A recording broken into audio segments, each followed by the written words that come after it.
എന്തിനാ അമ്മയുടെ പണിക്ക്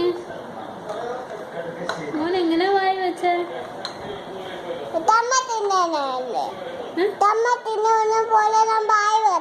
അങ്ങനെ വെക്കരുത്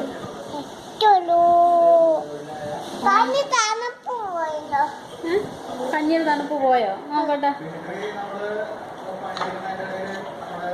വായി വെക്കല്ലേ സ്പൂണ് കേട്ടോ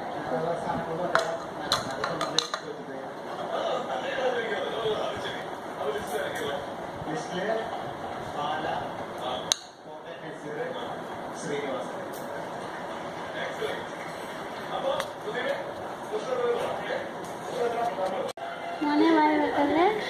പാപ്പം കുടിക്കണം